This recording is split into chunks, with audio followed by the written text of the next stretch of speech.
Dinosaur by Stephen Llewelyn, narrated by Chris Barrie. Chapter 1, Part 2. Don't forget to like and subscribe or follow to keep up with the latest installments. There were 5 ships in the fleet, all built specifically to carry the pods and materiel to Mars. Tim had read everything he could find about them, and now, standing before the New World, he could clearly appreciate her skeletal design. See how she and her sister ships carried their loads or pods, depending on the requirement, under their bellies for easy release and takeoff. The New World was the first of the fleet to be constructed, and she was Tim's favourite. He was overjoyed when he discovered she was to be his transport. He knew her specifications by heart.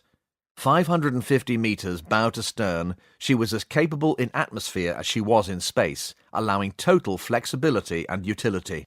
Yet despite her size, she carried a permanent crew complement of just 13. Best of all, the USS New World was under the command of Captain James Douglas, a man Tim very much hoped to meet. Seated on his bridge, Captain Douglas turned to his first officer. "Open the boarding ramps, Jill. Please supervise the arrivals." Commander Jill Baines acknowledged the order.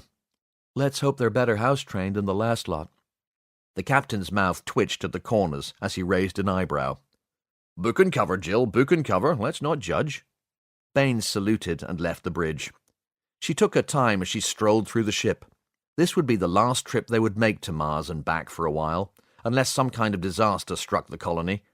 The New World's next assignment was transporting construction materials and equipment for the planned brand-new from-scratch Moon Citadel. The project carried the grandiose title of New Rome, but most of the British engineers involved called it Moonton Keynes, and the name had stuck. She was the first person ever to be born on the Moon, more specifically, Moonbase, New Florida, in 2071. Her family still lived there, so naturally, spaceflight was in her blood. With no reason to suppose that this launch would be any different from the many she had undertaken, she sighed contentedly, grateful to be staying with Captain Douglas and, if that were not enough, she would soon be able to spend some quality time with Mum and Dad too. Her future looked exciting and positive as she entered the embarkation area of the life pod. The New World's 2-man security complement ushered people aboard, checking everyone over slowly and methodically.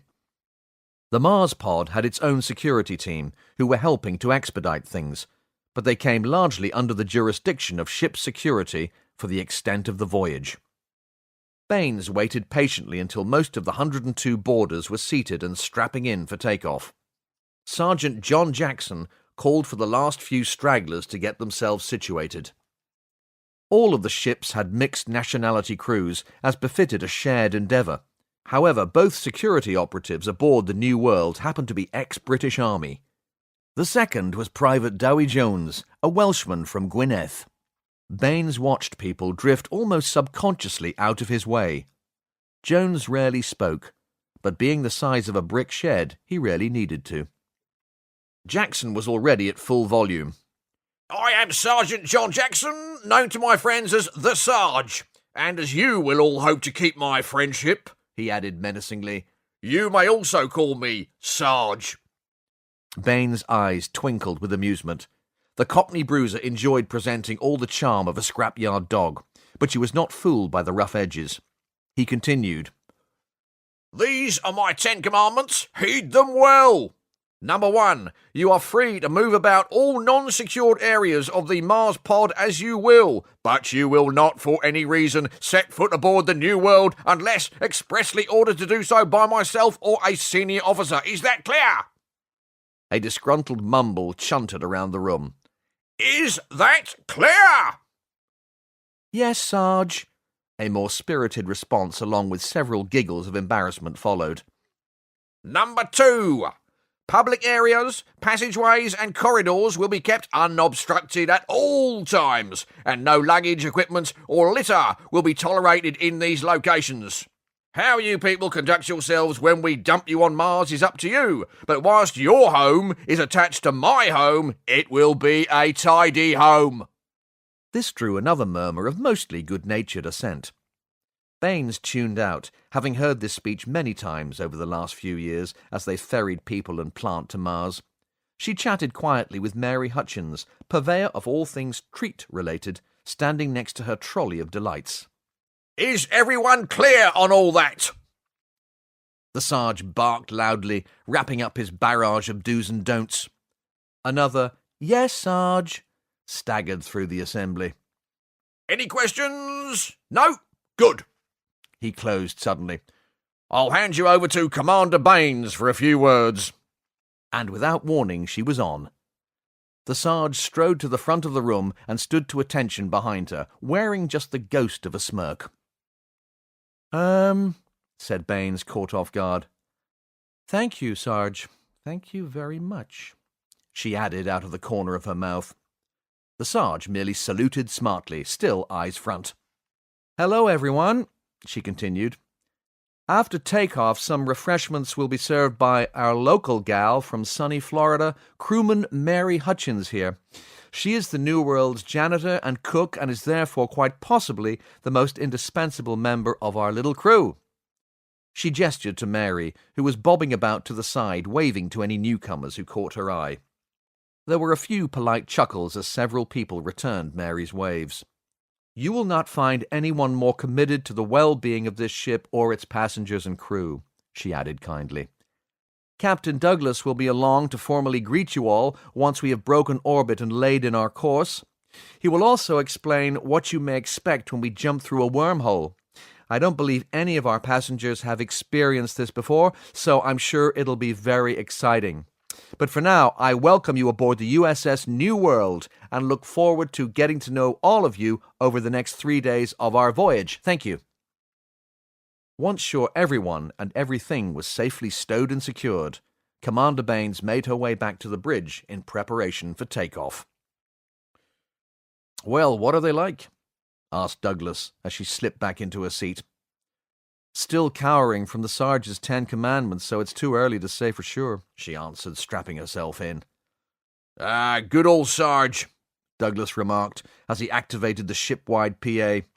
"Welcome aboard, everyone. This is Captain James Douglas speaking. Please make one final check that luggage is secured and all seatbelts are fastened. We lift off in 3 minutes. Douglas out." Within the next minute, all crew reports came in green for launch, and at the appointed hour, the ship took off vertically with little drama, achieving orbit a few minutes later. Jim Miller was a senior member of the Mars mission staff, and this earned him a window seat for what promised to be an extraordinary view as they left the Earth behind. In his typical fashion, he gave up this remarkable privilege in favor of his daughter and the apple of his eye. 16-year-old Rose tucked a lock of blonde hair behind her ear and watched the airstrip recede as the New World climbed, blurring the details into minutiae. Once within the cloud layer, there was little to see for a few moments until the New World burst, Pegasus-like, through the top of the clouds into perfect azure nothingness, lit by brilliant sunlight. There was very little Earth left, just the vaporous envelope above, which allowed everything to work, and above that, the deepening void.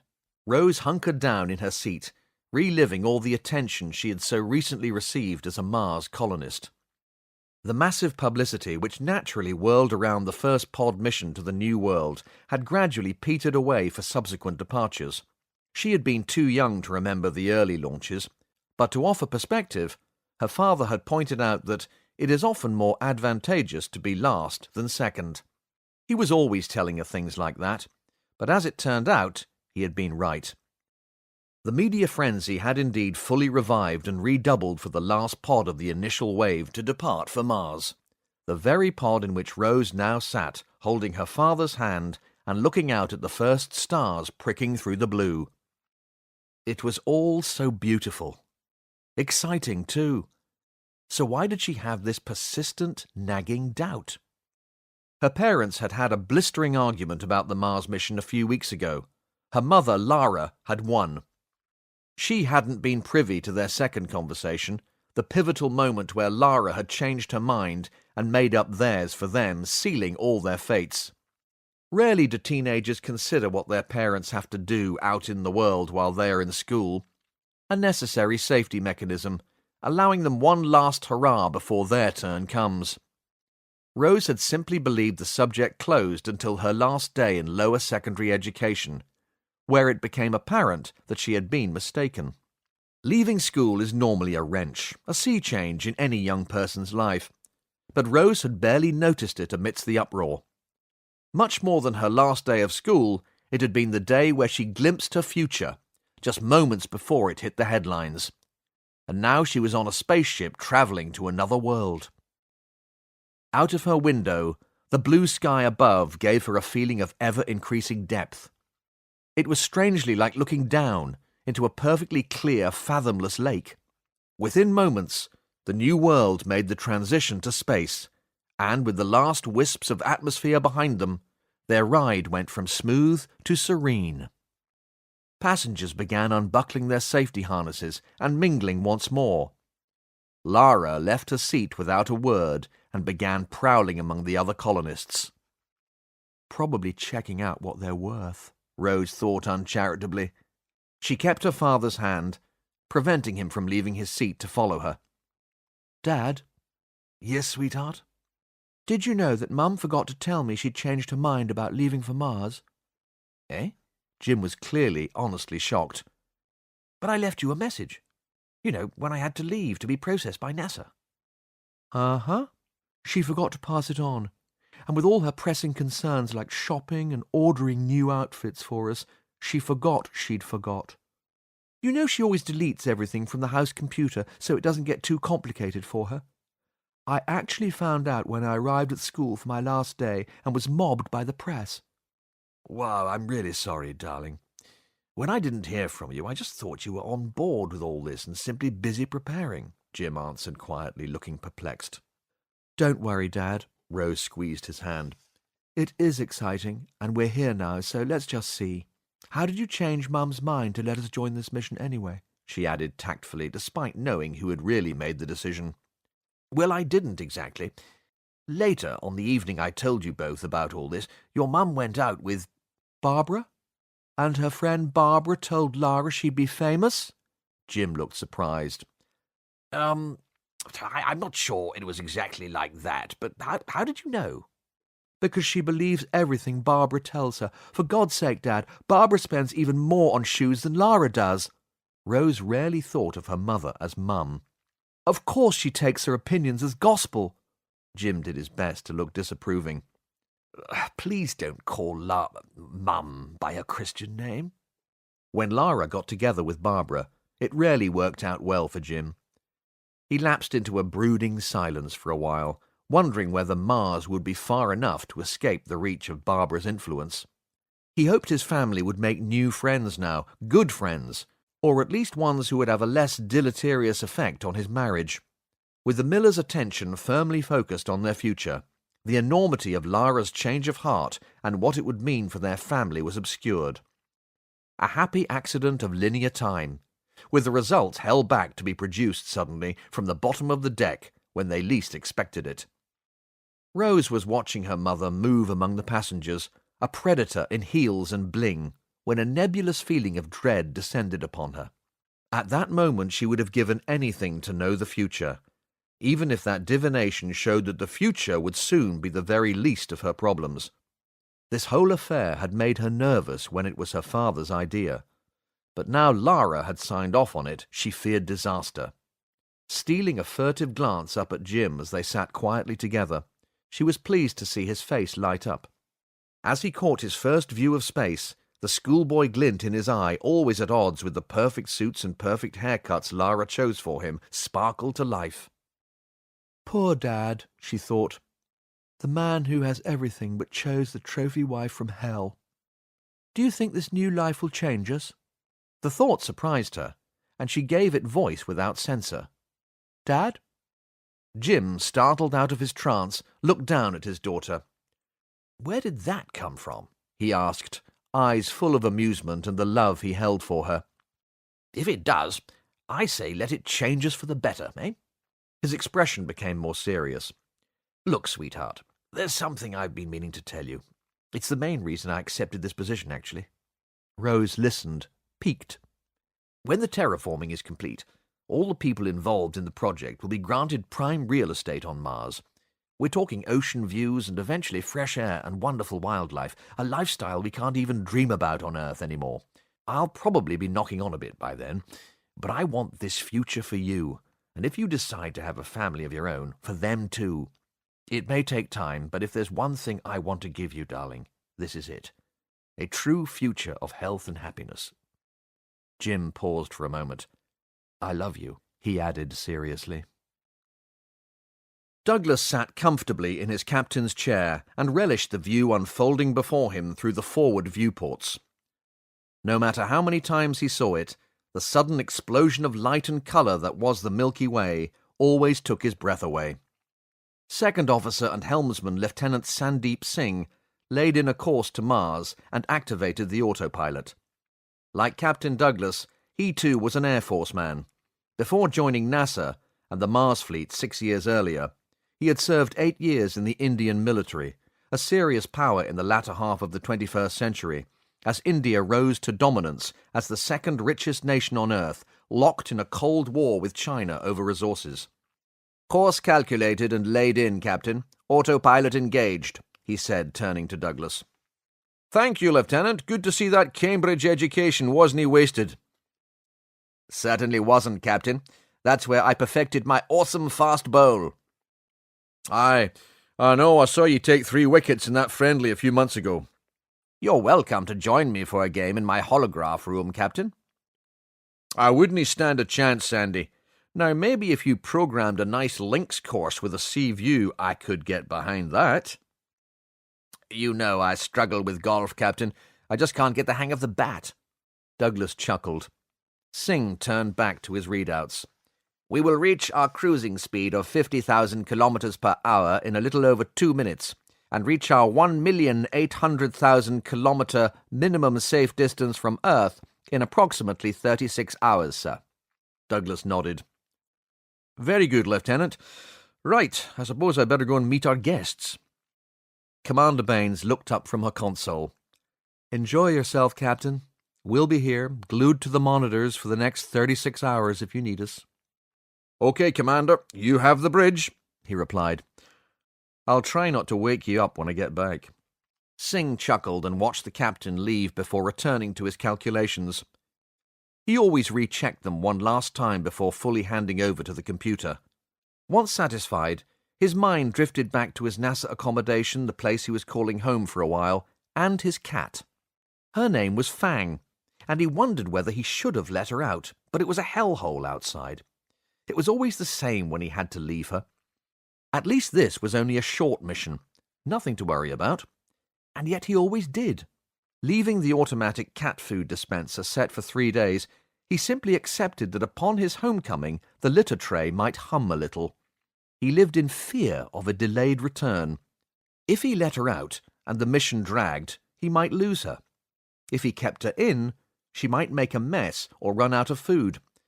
He sighed. The agonies of the cat father. Do you think the captain might let me bring Fang on board, Commander? He asked. Commander? Baines had disappeared stealthily into the small galley off the bridge. He could hear the coffee machine. Singh sighed again and returned to his worrying. Post-takeoff checks complete, the ship, her crew and passengers settled into the quiet weight of space travel, the hours drifting by. Just one man's heart pounded as he made his way to the forward bank of escape pods. Now they were underway. Security would be lax until they were on final approach to Mars. This created an ideal opportunity for the saboteur. He lifted a floor plate in front of the entrance hatch to Lifeboat 1 and very carefully extracted a component. Once removed, it would render the escape capsule effectively useless, but it would provide him with all the power he needed. I'm hiding again, Henry Hank Bernstein Jr. muttered to himself, fuming. The walls and door were a bleak utilitarian grey, every surface so very wipeable. His nerves were frayed indeed, if the cleanability of the walls was upsetting him too. He waited stolidly for his tummy to settle, and for his bowels to perform to the accompaniment of plumbing. The young man raked his fingers through his hair in agitation. Less than 2 days ago, he had been all fired up for a skiing holiday at the new $1 million a day resort near the top of Mount Everest. Now he was flying through the stars in a giant tin can whilst hiding in the can. As soon as the New World broke orbit, Hank had jumped out of his seat to get away from his father. It was not like there was anything to see. Hank Bernstein Sr. had taken the window seat as his right. Offering it to anyone else would simply never have occurred to him. Now Hank Jr.'s cubicle rang with the gentle splosh of solitude as he sat in the last remnant of every man's castle, barely surviving in the reduced circumstances of an overpopulated world. At least the gates were barred. If only he had something to read. He clenched his fists.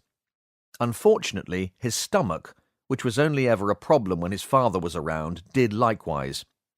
Memories of his life ending and a very uncertain new one beginning resurfaced. The day before yesterday, he had been completely oblivious to this new future on Mars. Recently turned 18, he had left his school for the last time, fully expecting to be drummed into a position within his father's multi-trillion-dollar corporation which sold something or other, toot sweet, whether he wanted it or not. But what actually happened had shaken him to the core. He had tried to get his mother to take a stand, but as always, there was no help there. He guessed she had lived in fear of his father and his lawyers for so long that she had no fight left. "There's nothing I can do, son, nothing but be here," she had said. "And I promise I will always be here. You and Clarissa are my reason, Hank, and I will never leave you or your sister alone, whatever happens to me." The brave smile for her boy's benefit caused a tear to escape down her cheek and broke Hank's heart. His father had paid every trainer and teacher he ever had to drill him with the knowledge that he would achieve something important and should be proud he belonged to the greatest nation on Earth. Grudgingly, he had to admit that without the US space program, humanity might simply be looking at its end in pretty short order. This much was true. He was proud of his country. They had achieved so much, but men like his father made him wonder if they had a future. The world's population, almost 50 billion now, was many, many times more than the planet could sustain, he knew. Virtually every problem human society faced stemmed from it. He had read somewhere that the net population growth was close to 250,000 people a day a century ago. It was simply outrageous now, and the world could not cope. Men like Bernstein Sr. had always seen this as a fantastic opportunity for profit. Of course, that was before he had jumped onto the saving the planet bandwagon. Now his father kept repeating over and over again, "The Mars mission is the last and best chance to preserve our civilization, and God bless the US of A." Hank could hear the booming voice ringing in his ears even now, nuancing the death knell for his own plans. He knew it was all hot air from a buffalo's backside. His father would only permit God to bless America if he had blessed Bernstein Sr.'s bank accounts first.